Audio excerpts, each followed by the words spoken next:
So hello and welcome to a new video recording to talk about one of the most prominent academic publications in the Journal of Research Policy this year, 2021, in the field of entrepreneurship. The title of the paper is Entrepreneurship in Cities, and we are welcoming the authors of the paper, Professor Sam Tavassoli from the Royal Melbourne Institute of Technology, RMIT University in Australia. Welcome. Hello, everyone. Thank you, Maha. Hello, everyone, and welcome to this session that hopefully will be an interesting discussion around a recent paper. Professor Martin Obschonka from Queensland University of Technology in Australia. Hello, Martin. Hello from down under, and thanks for having me. Okay, and Professor David Audretsch from Indiana University in the USA. Hello, David. Hello to our dream team here, and to all viewers. Pleasure to meet you all today, and let's start the discussion by asking all of you, why does entrepreneurship matter for cities?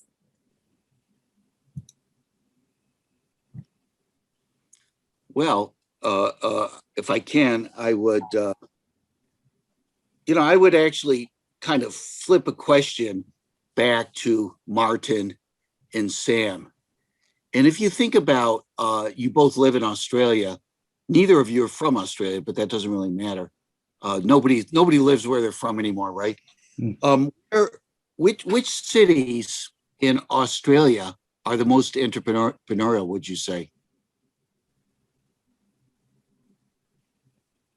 I would say probably the major cities, the big cities like Sydney and Melbourne.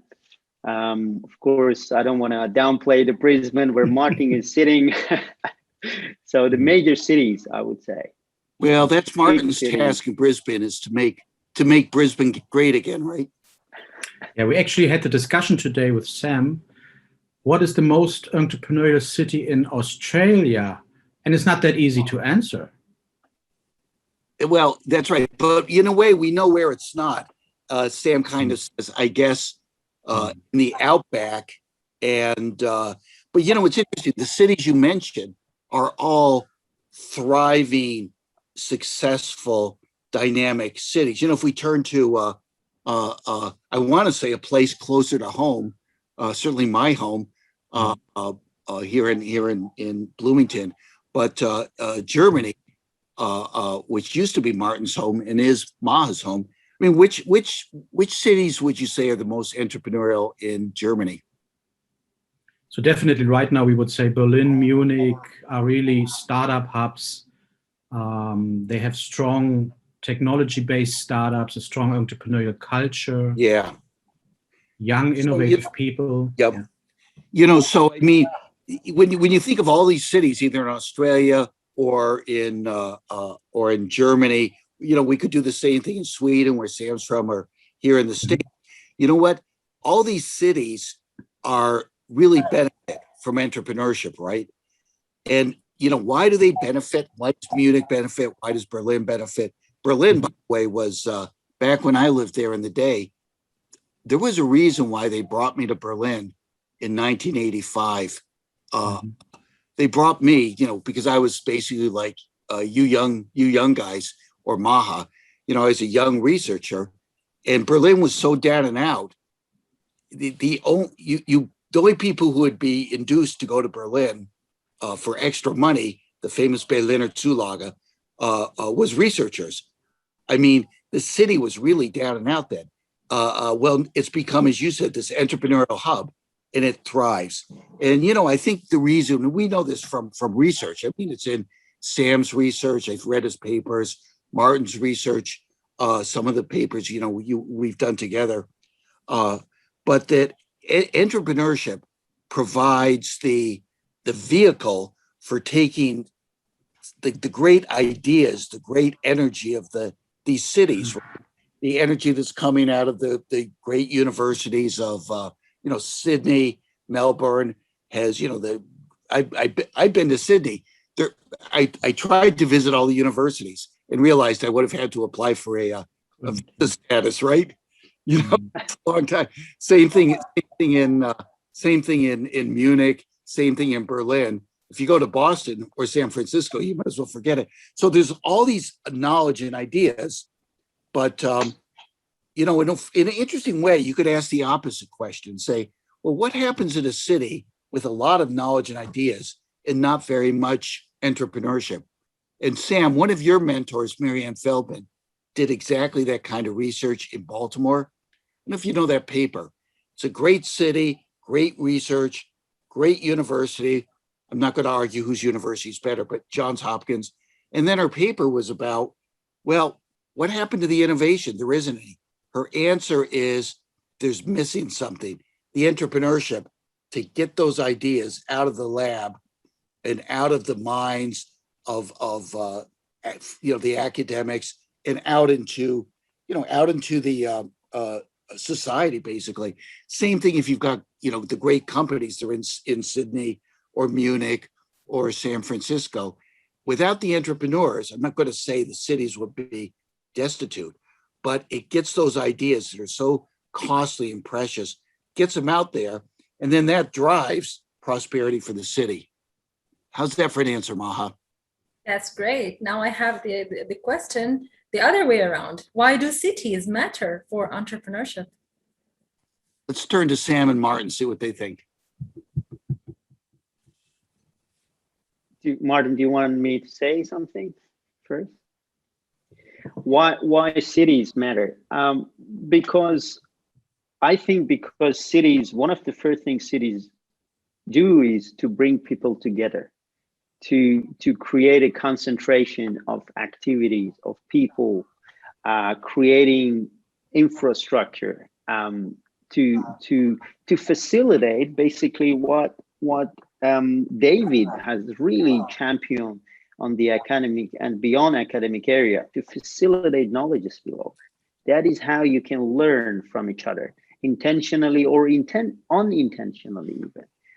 You can learn from each other, and that is why cities have been, I think, extremely important for entrepreneurship. And then it goes both ways. Just David says, entrepreneurship is important for cities and for cities to thrive, and cities are also important for the entrepreneurship and how it affects each other. Can I add something here? Yeah, please, Mom. It also includes culture, because in one place, if you are influencing people in one city, like you have 5-6 people starting business, and then you are creating this culture in the city, you're influencing the other people to get more entrepreneurial, to take this step, to be brave. So it's like a spot of being influential inside a city to turn the culture from anti-entrepreneurship into entrepreneurship. Yeah, we speak a lot about entrepreneurial ecosystems. Mm-hmm.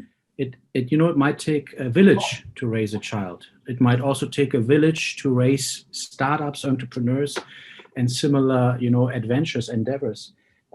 Maybe cities are a hub for ideas. Often cities are like intersections, for trade, for people, but also for ideas. So you have a clustering maybe of ideas, but maybe also of people. Maybe more open people, that embrace change and, are open to these new ideas, but also are more creative maybe. So it's maybe a combination of new ideas, new things, the winds of change, but also clustering of maybe more open people. Which is actually what we find in the article, right? Mm-hmm. Mm-hmm. Exactly. To kind of bring it back to the other, that's exactly what we find. But I want to talk about a case study. Well, I don't know if it's a case study. It's an example of Caitlin Winner. And Caitlin is, at that point, about 7-8 years ago, was right out of university in Boston. And she's from Williamsport, Pennsylvania, which is the opposite of a city. I'm sure none of you have ever heard of Williamsport. And if you drive through there, well, I'm not going to say on a recorded tape. I'll just say people say you should drive fast to get out of it fast. So she's from Williamsport, Pennsylvania, and gets her degree in Boston, ends up meeting two guys from Berlin and goes to Berlin, and they're both in social media. Now it's about a decade ago, so it's the industry's at a different point. And she and the two guys, they hit upon an idea, and they co-found one of the star startups at that time of Berlin, the Berlin startup scene, called Amen Berlin. If you like something, you type in Amen, like this our little podcast here, and if you don't like it, you type in hell no. Remember, I asked Caitlin. It turned out she was my college roommate's daughter. That's why I took a special interest in her. And every time I go to Berlin, I take her out for dinner, and she'd tell me. So one time I asked her, I said, well, that's, I couldn't understand somebody my generation. Said, how are you going to make money? And she looked at me with the kind of disdain that you young people have for, people a little bit of my generation, and said, well, it's obvious. She goes, first, we're going to make a big splash. Then we're going to scale it up. And then we're going to monetize. And I thought, all is klar. That makes sense. It wasn't until I was on the plane back, I wondered, how are you going to monetize? But, I would hear Caitlin give these presentations, because she was kind of her and her co-founders are kind of the darlings of Berlin. And I go sometimes to see them give state presentations to big audiences. And Caitlin would tell 300-400 people, she'd say, only in Berlin could they hit upon this idea. Martin, this is your point exactly. And Sam's point, really, there's a kind of a culture. Yeah, Maha says, if you're one person, you're not going to hit on this idea. Caitlin said, only in Berlin. It was in the cafes. It was on the streets. She had an office. They had an office right on the Spree, right near the Reichstag. I mean, it was this little cluster of this density of social media, young people. And so they would exchange ideas and talk. And she would say, only in Berlin. And I think, with all my wisdom, maturity, I think, well, maybe Silicon Valley might have worked too. But I don't know. What do I know? It's certainly, though, the point is, she was living not proof, but we find this in our paper. She isn't a researcher. She lived it. So this implies the change, actually, that entrepreneurship is driving change in cities. Absolutely.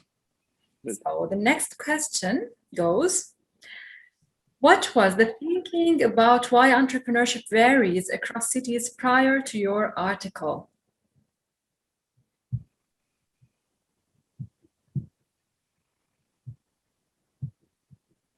Can I repeat it? What was the thinking about why entrepreneurship varies across cities prior to your article? Well, apparently, whatever it was, there wasn't very much of it, because we don't seem to have an answer.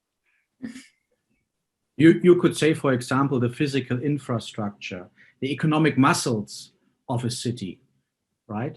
Whereas our paper has a strong focus on the people side, on culture, on what we call macro psychology, or the soft factors, the local culture in the ecosystem. So this is not well understood, and particularly the interplay with the physical infrastructure, how a city is built, how communities can interact with each other. So we really introduce a person context interaction perspective. Martin, do you remember, I don't know, you say, Sam, Martin, you're kind of young to remember this or know this, but they used to call it the field of dream theories, the field of dreams theory of which is, if you build it, they will come, kind of taken from a famous movie with Kevin Costner way back last century. And the idea was, if you say infrastructure, that was the idea. If you build it, great infrastructure. To some degree, we see that in Berlin, right? Which is this beautiful, wonderful infrastructure. They will come. But the problem is, there's too many places that we know have built the infrastructure and they didn't come. Now, Martin's, answer, and our answer in the paper is, we're not anti, or maybe we are, concrete, right? It's all about the people. It's all about the people. So it's not, if you build it, they will come, but if you've got the right people there, they will come. Yeah. Sorry. Martin, Go ahead. And I just want to add, yes, the previous literature, they looked a lot on infrastructure and how that matters for different pattern we see in different cities. But also there was another literature that looked at the economic activities within cities, like the diversity or specialization of economic activity sectors. So that's another type of literature that has tried to explain why entrepreneurship differs in cities. But if you look at all of them, it seems the role of the people, trying to operationalize the role of people. I mean, there has been the human capital literature, of course, but as we argued in our paper, this was a little bit superficial in a sense that it looked at more of a capital side of human capital rather than a human side of the human. So we really tried to build on all the knowledge that we had on the determinants of entrepreneurship in cities and bringing the personality of the people, the characteristic of the people living in the cities into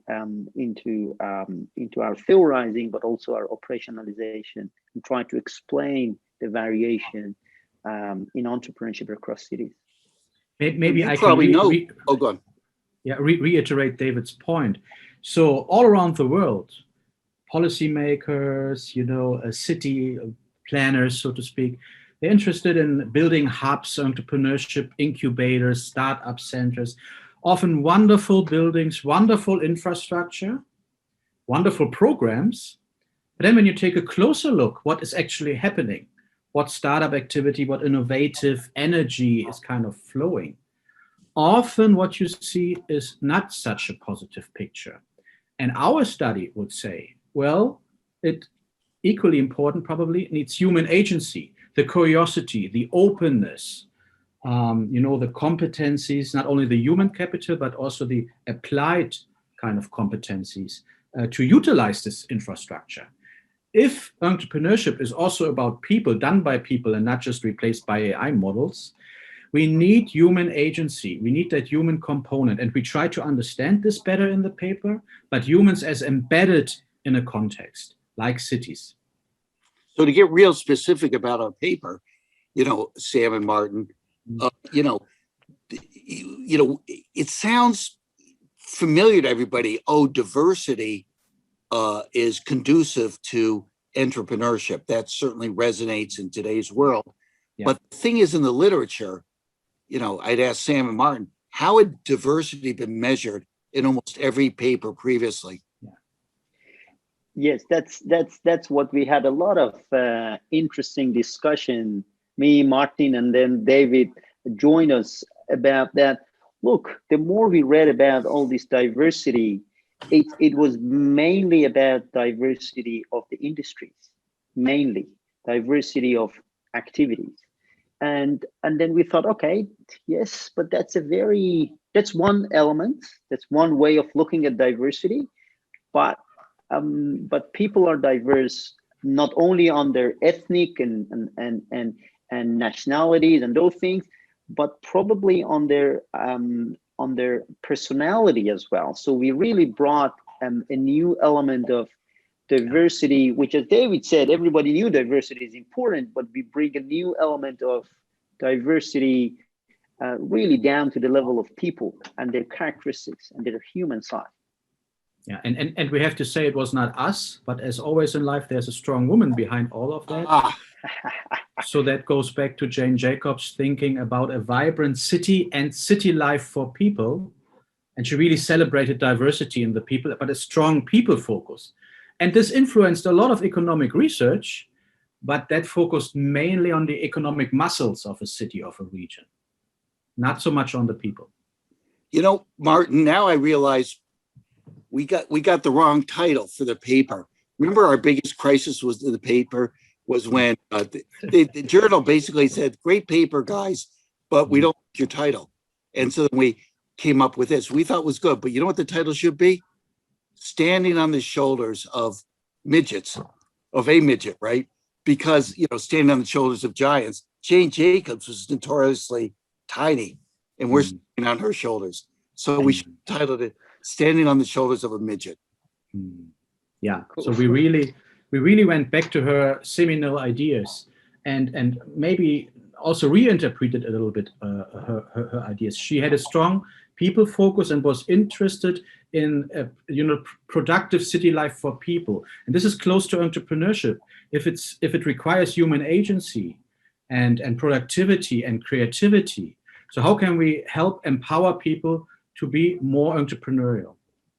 That's one of the main prominent and most important question, actually, because I think the economic muscles you're talking about, they are proposing that there is an autonomous change that will happen automatically because we are changing the economic status of the city. Then people will become entrepreneurial.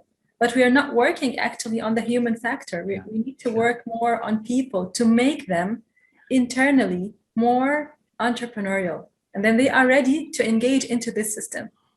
It's very interesting. So Jane Jacobs once fought for Greenwich Village in New York City. There was a major express highway, very orderly, architecture and thinking behind all of this. She was more championing a chaotic but authentic neighborhood life, so to speak. So it's less structured, right? It's more maybe intrinsically motivated, what people really value. Not only their incentives and what I don't know, city planners really want to do, but what they really value intrinsically. Exactly. So, Martin, how and why does your article change the way that people should think about entrepreneurship in cities? Yeah, as we just highlighted, it's really a strong people focus here. We really try to understand, you can say, the macro psychology of a city, but also individual psychology, of course. But that's not the whole story. We want to understand people as interacting with an environment, interacting in a context, embedded in a neighborhood, in a city life, so to speak, that might be conducive to certain talents, tendencies, or not so conducive. So it's really that interactive, people-focused perspective that is innovative and new and follows Jacobs' thinking, and maybe it's also a bit of a reinterpretation of Jacobs' approach. Martin, the title I like the best, right, Sam? That kind of came and went at some point. One version of the paper was Power to the People. I thought that was great. I don't know what happened to it, but we'll use it in the next paper. Yeah. Oh yeah. Indeed. We assume people are not just motivated by incentives, not just motivated somebody build a nice highway or a nice infrastructure and then behavior will come. But if they're empowered and can follow, so to speak, their intrinsic motives, we might see more, good things, so to speak, than we can expect otherwise. Right. Sam talked about, human capital. It's almost become, I don't rebel against human capital. I think about the way we, meaning not our dream team here, but it's more than the profession, just the broader thought leaders in business and policy. We kind of, it's you hear it, it sounds, oh, sure, we all know what that is. Educational attainment. People with a university degree have more human capital than people now, right? And so it seems like, well, we always see human capital. That's a human side. But, if you heard Sam talk very carefully before, he said, that's not really the human side. Yes, it's a human, but it's humans depleted or void of emotions, of passions, of motivations. So, yeah, you could talk about physical infrastructure. Human capital is almost like, human infrastructure, but it's embodied in people. So what you just talked about and what's new in our paper, it's what you keep saying, Sam and Martin, it's the people side of people. Okay, I have to say that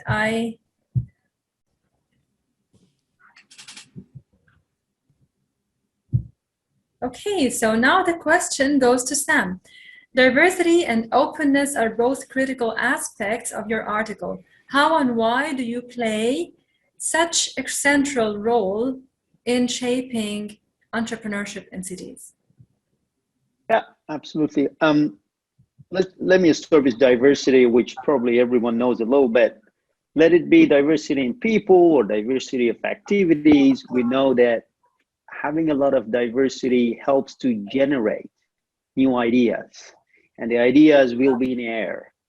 And then if you have the second elements that we look at in a paper, the density, then those generated ideas, which is probably embedded in people, then the people could bump up to each other a little bit faster, like a density of a liquid or something like that. So we got a diversity that generates idea as a factor, and then you got a density, and then people bump into each other. But then we also need another element. We also need these people that they bump to each other. They have a willing to talk. They have a willing to interact and learn. And that is why, inspired by Jane Jacob, we brought the openness element. So diversity, density, and openness of people.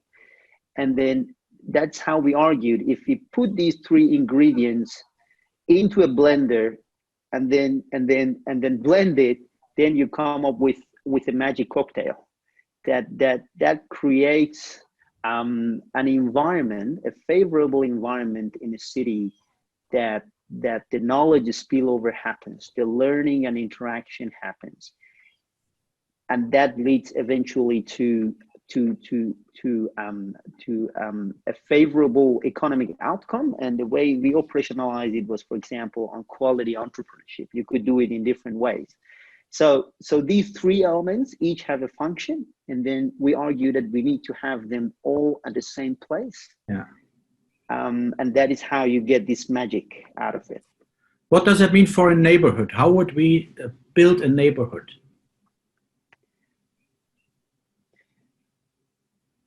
For diversity and density, that is probably straightforward.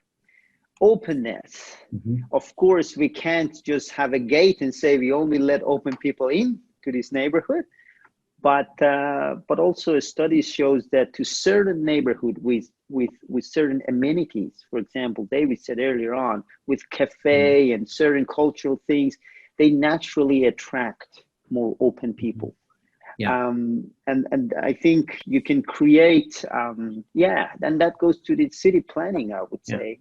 So let's look at the diversity and density. A neighborhood, let's assume lots of different people with different professions. They bring in different knowledge, different habits, routines. Maybe this creates a little bit a diversity of ideas, new ideas. The density, they meet each other. We did not only look at population density, we also looked at how roads are built, how often they have the opportunity to meet each other. Is it just a big highway, for example, where people go to work in the morning, go back, and then are with their families, but they would never really interact with each other? Or is it more a vibrant neighborhood life that has a little bit a chaotic, we can say, less structured, but authentic city life to it? So this is probably what we studied in the paper as diversity and density, and what has larger implications, not just for neighborhoods and cities, but just for hubs, ecosystems in general. And we then connected it to the openness of people as a tendency to embrace change, to learn from new ideas, to welcome new ideas, not only to see new ideas as something, that is a more traditional conservative way, a negative thing, so to speak. Absolutely. So Sam, why did you select the journal Research Policy to publish your article? Very early on, when we started to talk about this paper, we aimed research policy.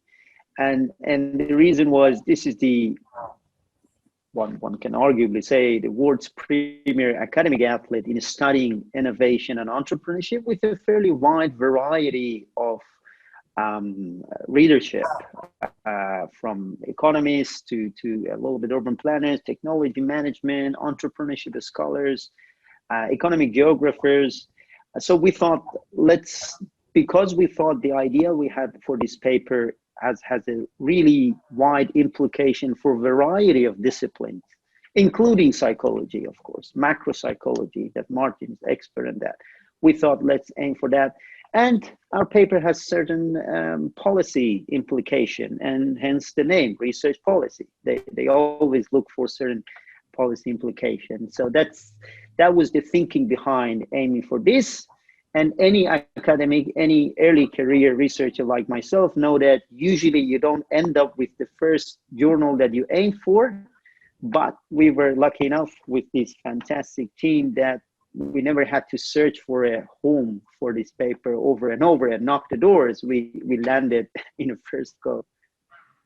Yeah, and I would like to acknowledge Scott Stern's contribution from MIT Sloan. I was fortunate to spend some time with him at MIT Sloan at the Research Day, discussing the study with him. He was really a champion of Jane Jacobs' approach and really urged me, forced me almost to read her books, and also, kind of informed our selection process for the outlets. And I'm really grateful to his contributions.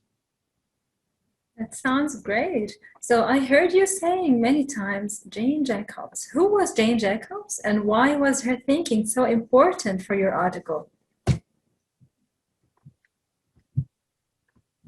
David, do you want to say something about Jane Jacobs? How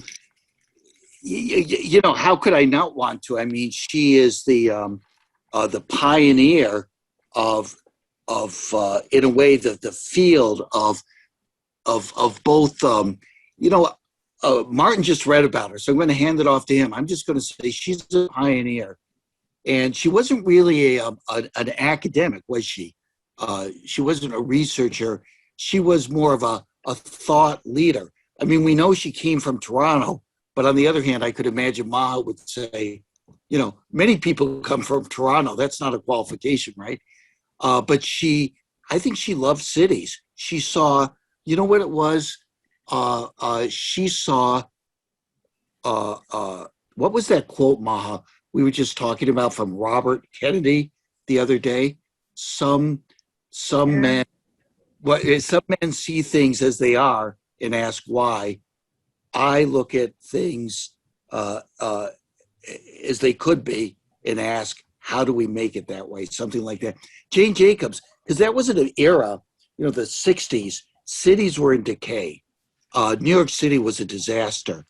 It was during the era, in the States at least, of the rise of the suburbs. The goal of people was to get out of the cities into the good life in the suburbs. And life in cities got worse and worse and worse. Jane Jacobs saw it, just like Robert Kennedy. She looked at the cities and saw this potential, really based on what Martin and Sam said about the potential for density, the potential for diversity, and a potential for open people to come together that would unleash the creative energy of humans to address problems and make the world better. What about Martin, you, Mark? You spent months at MIT reading Jane Jacobs. Surely you learned something. Yes, it's very interesting, and I can only encourage everybody to read her books, but also about her biography, about her engagement. She was really an engaged, critical mind, so to speak. She was living in Greenwich Village in the neighborhood of Manhattan in New York, and she saw the urban planning and probably the mistakes that were happening at that time, and she engaged. She was really entrepreneurial, maybe also a rule breaker at some point. She was fighting for the city, but also for the people in the city. I think she was always she always put the people first, so to speak, and not just the physical infrastructure, not just the economic muscles. Then, because if the people, can thrive, the city can thrive. Maybe not just the other way around. So she was also an activist, a journalist, a theorist, and an influential author. Martin, at a time too, today we would kind of say, oh, she's a social entrepreneur. I mean, in that, that concept is not a fad, but it's very prevalent. Yeah. Back then, she was a pioneer. She was kind of a lone voice out there in the urban jungle. I think she was a role model also for personal empowerment, for raising your voice, for being entrepreneurial, for resist maybe even. I would call it entrepreneurial rule breaking, but also really creative thinking. Yeah, if I may add, that's exactly what Jane Jacobs was in the 60s. Particularly, she was the activist in that space in New York. But then later on, she was picked up. Her thoughts was picked up by seminal studies like the Ed Glaser's famous work on 1992 when they explain growth in cities and they talk about different knowledge spillover types, and that is where nowadays we hear about Jacobian externalities and versus Marshallian externalities. So she never talked about that. She was more activist and she was pro people and pro diversity and density. But later on, her work has been translated to getting formalized as kind of even theories, one would say, or framework. A specific type of composition of industries and activities. And what is also interesting, I'm not an economist, maybe the economist can correct me, but there's a debate in economics. What kind of knowledge spillovers? Is it diversity, specialization? So, still the debate, and to what extent is the Jacobs approach valid or other approaches? And it's interesting that our paper adds to the Jacobs approach by also arguing it's maybe not just the diversity, for example, the industry diversity, but if you combine it with a certain culture, macro psychology, human side, you even see clearer effects as initially maybe anticipated, intended. So the human, the people side can even help to put it to a harder test, extend it, and have a deeper, maybe more authentic understanding of these theories. Interesting. So Martin, talking about macro psychology and personal empowerment, you are from the academic discipline of psychology. That seems pretty far afield from cities, but what does your training in psychology have to do with cities, and in particular, the role of entrepreneurship? Very interesting question. So in psychology, we try to understand the mind, but also behavior. So we want to understand individuals, but also their social activity groups. And if we now look at cities, cities are home to individuals. Cities are composed of individuals.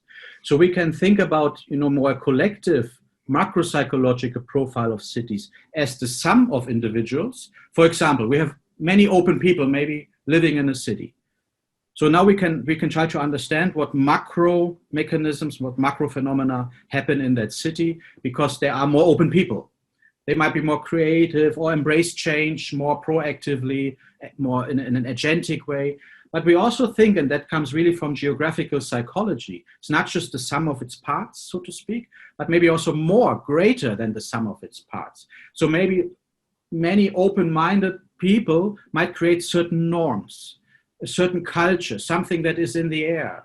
They might even contribute to formal institutions, what teachers teach at school, what, maybe even the startups that are themselves a formal institution.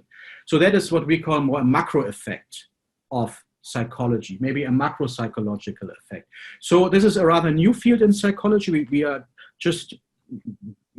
We begin to understand these macro psychological effects. We did not have so much data, of course, but now with the internet methods and large online studies, we get millions of, for example, personality tests where we have a zip code, for example, a location where these people live currently. So we understand more and more about the psychology of, populations, but maybe also of places. We currently discuss, do places have a personality? Do cities have a personality? So we try to adopt concepts from the individual level, and we know a lot since 120 years about the individual psychology, to places. And cities, as an ecosystem, might also have a little bit similar maybe to a living system. Fabulous. This is fabulous. It's very fascinating. And it's fascinating to work with such eminent economists and other scholars and really contribute something new to the scientific debate. Thank you, Martin, for this. So Sam, you studied under the great scholar and thought leader, Professor Marianne Feldman. What did you learn from her, and in what ways did she influence your own research? And can you see any traces of Professor Feldman's ideas and approaches to research in this paper? A little bit of a context here. When I was a PhD student back in Sweden, and that was in 2013, thanks to great advice from my former supervisors, Charlie Carlson and Martin Anderson, I got linked with Marianne Feldman, and she hosted me at University of North Carolina as a visiting PhD student. So, and I stayed with her about 8 months, and that was really eye-opening to see a different environment, and working with her really helped me to try to see a little bit of bigger pictures and zoom out, and not to get stuck with nitty-gritty stuff, which usually PhD students do. So really try to see a bit of a bigger picture, but also try to go back and read some classics and get some, classic theories, and try to translate it to contemporary applications. For example, what we did was we wrote a book chapter together, which is published later on Oxford Handbook of Competitiveness, that we picked the Schmuckler's scissors concept, really like 50s and 60s classic stuff. And then we explain how new industries can emerge. And that kind of thinking, picking classic and then trying to explain contemporary issues, really informed me. For example, in this paper that we wrote with Martin and David, again, a Jane Jacob classic study, trying to explain entrepreneurship cities nowadays with a little bit of a twist, a little bit of a fresh look. So I think, to sum up, I think what I learned from her and all the mentors I had along the way was try to see the bigger pictures and do not forget classics. You can always find an interesting application in contemporary issues we are facing now. Sam, what I like even better than your paper with Marianne, the origins of industries, is the song by John Coltrane, where it's called "My Favorite Things," and he goes back and he takes I'm not sure it was a classic song; it was just kind of a song. He takes it, but he then plays it through his own style, his own contemporary view. It has now become a jazz standard, basically, right? And in a funny way, that's what you and Marianne did, or that's what you do. That's what you learn from her. Go back, take the old classics, but give them the feel, the relevance, the gravitas of today's world. Absolutely. It seems that there is a great synergy going into this interaction between the three of you. So how exactly did this work, or did the three of you actually work together and collaborate in creating and writing this article? What was it like to work with each other? Could I maybe give an example, what we do in the paper? The paper, our model says, successful cities, great entrepreneurial cities, are those that are open, diverse, and dense. Let's assume our collaboration here had a similar dynamic. We were very diverse, different disciplines, different cultural backgrounds, different thinking maybe.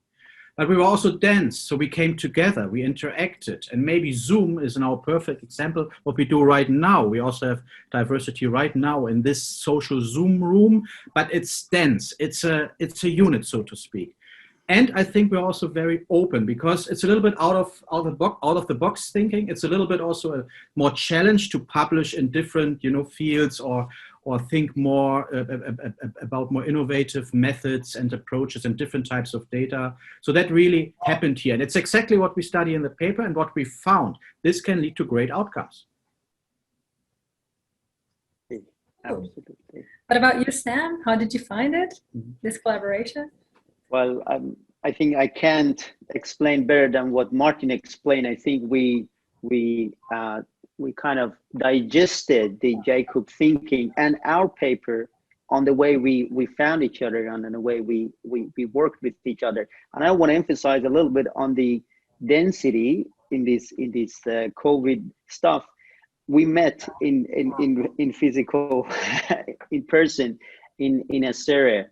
First, me and Martin. It was probably 2-3 years ago, and then 3 of us, and that was in Adelaide. The last physical Assyria we had, and I would say that chemistry, the face-to-face chemistry, I think, and the consensus we had about the potential of this idea, I think that was that was instrumental. In making us work together and stick together and enjoy working together. You know, Sam, speaking of instrumental, the story is that Michael Jackson walked into the record studio with a bunch of new songs, very excited. The record company said, "Great, Michael, but you like your songs. We want them to be successful. We want to have impact. So we want you to work with the producer, the great jazz musician, Quincy Jones." I don't really know what happened, in the black box of that studio, but we all know that what came out, Thriller, was the best-selling album, possibly even today. It's hard to believe because it's pretty old. Well, let me just kind of say, these guys are Michael Jackson, and I'm Quincy Jones. He walked into the room full of ideas, regressions, statistics, and data. And, yeah, that was a wonderful experience. You're the producer and the director.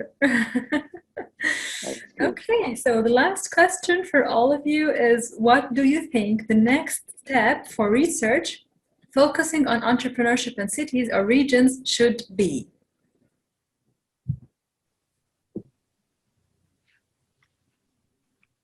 If I may start very briefly, I think still there can be a lot done on conceptualizing, taking into account, and operationalizing the people side.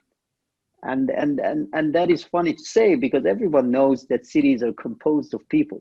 That's not rocket science, but we know very little about how people interact, why people interact, and how different composition of different people in cities could lead to very different outcomes, and what attracts certain people to certain locations.